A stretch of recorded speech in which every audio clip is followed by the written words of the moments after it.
Welcome to Ganesan media. இறைவனுடைய அருளால் நம்ம எல்லோரும் நல்லா இருப்போம். தொடர்ந்து ஆதரவு கொடுத்துட்ருக்கிற எல்லாருக்கும் மனசார நன்றி தெரிவிச்சுக்கிறப்பா. வாங்க இன்றைக்கி என்ன வீடியோன்னு பார்ப்போம். நேற்று இந்த செய்தி கேட்ட உடனேயே மனசு கஷ்டமாக இருந்துச்சு. நான் என்ன நினச்சேன்னா, ஒரு பாடல் எழுதி பாடி அதோடு இந்த வீடியோவை போடுவோமா அப்படின்னெல்லாம் யோசித்து பார்த்தேன். எனக்கு சின்ன வயசுலேருந்தே சரோஜா தேவி அம்மா ரொம்ப பிடிக்கும். அவங்க படங்கள் நிறையா பார்த்துருக்கேன். அவங்க பாடல்கள், அதாவது அந்த பாடலுக்கு தகுந்த மாதிரி அவங்க ரியாக்ஷன், அந்த கோபால் அப்படிங்கிற அந்த இது பாடலில் வந்து எனக்கு ரொம்ப பிடிச்ச பாட்டு ஆலய மணியின் ஓசையை நான் கேட்டேன். அதெல்லாம் உண்மையிலே நல்லா இருக்கும். அப்படியே மைண்டாக கேட்குறதுக்கு நிறைய விஷயங்கள். பார்த்த ஞாபகம் இல்லையோ அந்த பாடல், அவங்க நடிப்பது திறமை, அவங்க பேசுகிற அழகு, அந்த குரல் வந்து ஒரு மாதிரி காந்த மாதிரி இழுக்கும். அவங்க கண்ணெடுத்து பைங்கிளி அப்படின்னு சொல்லுவாங்க இல்லையா.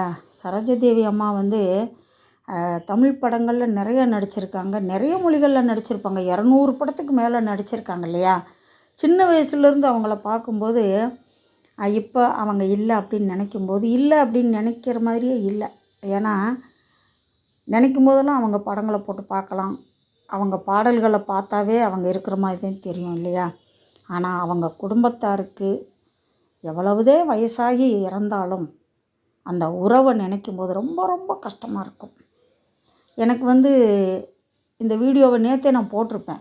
எப்படியாவது நம்ம ஒரு பாட்டு எழுதி அதுக்கு தகுந்த மாதிரி பாடி போடணும்னு ஆசையாக இருந்துச்சு. உடனே பண்ண முடியாது. அதனால் மனசுக்குள்ளே அம்மா அவங்க ஆத்மா சாந்தி அடையட்டும் அப்படின்னு வேண்டிக்கிட்டேன். நிறையா சேனல்கள்லாம் அந்த விஷயத்தை போட்டாங்க. உறவுகள் அப்படியேவும் சுற்றி இருக்கிறவங்கெல்லாம் சோகத்தில் ஆழ்ந்து இருக்கும்போது கண்ணாடி பெட்டிக்குள்ளே கண்ணெடுத்து பைங்கிளி சரோஜாதேவி அம்மா அப்படியே கண்ணுறங்கி, போதும்ப்பா என் வாழ்க்கை, அடுத்து நான் போயிட்டு வருவேன், இது வெறும் சட்டை தான் அவுத்து போட்டு போகிறேன், என்னுடைய ஆத்மா திரும்ப ஒரு புது உடலுக்குள்ளே வரும், அதை தானே உண்மை, அப்படித்தானே இப்போ எல்லாருடைய வாழ்க்கையும் நடந்துகிட்ருக்குப்பா. எவ்வளவு வருஷம் வாழ்ந்தாலும், எவ்வளவு சொத்து சேர்த்தாலும், நம்ம உடம்ப தங்க புஷ்பமாக சாப்பிட்டாலும் ஒரு நாளைக்கு இந்த உடலை விட்டு நம்ம உயிர் போகும்.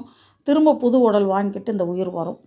கலைத்துறை உறவுகள் எல்லாம் அப்படித்தான் நினைப்பாங்க. ஏன்னா இவ்வளோ ஒரு அருமையான, ஒரு அழகான, அன்பான, பாசமான, எல்லாருக்கும் மரியாதை கொடுத்து பேசுகிற ஒரு நல்ல இதயம் அம்மா அவங்க. அந்த இறுதி ஊர்வலத்தை பார்க்கும்போது கண் கலங்கிருச்சு. எத்தனை மரியாதை, நல்ல இதயத்துக்கு தானே இப்படியெல்லாம் நடக்கும். சும்மா நடக்குமா? இப்படி எல்லாருக்கும் கிடைச்சிருமா இந்த பாக்கியம்? அப்படியே தெய்வமாக அவங்களுடைய முகம், தெய்வம் ஆயிட்டாங்க, அதுதான் உண்மை. அங்கே சுற்றி இருக்கிற அந்த உறவுகளுக்கு மனம் ரொம்ப கனத்து போயிருக்கும். அவங்களுக்கெல்லாம் இறைவன் நல்ல தைரியத்தை கொடுக்கணும். கண்டிப்பாக அம்மா தெய்வமாக இருந்து கலைத்துறையிலையும் எல்லாருக்கும் உதவிகள் பண்ணுவாங்க. அதாவது அவங்கவங்க மனசில் அம்மாவை நினச்சி வணங்கும் போது அவங்க வாழ்க்கையும் சிறப்பாக இருக்கும். ஏன்னா இறந்துட்டாங்கன்னே அவங்கெல்லாம் தெய்வ மாதிரி தானே. இருக்கும்போதே அவங்கள அவ்வளோ பேர் பாராட்டுவாங்க. அந்த பேசுகிறது அழகாக இருக்கும், சிரிச்சுக்கிட்டே பேசுகிறது. அந்த குரல் வந்து சின்ன குழந்தை கொஞ்சி பேசுன மாதிரி இருக்கும். என்ன செய்கிறது, மனசு வேதனையாகத்தையும் இருக்குது. இருந்தாலும் அம்மாவுடைய ஆசீர்வாதம் எல்லாருக்கும் கிடைக்கட்டும் அப்படின்னு வேண்டிக்கிறலாம். அடுத்த வீடியோவில் சந்திக்கலாம். அதுவரை பாய்ப்பா.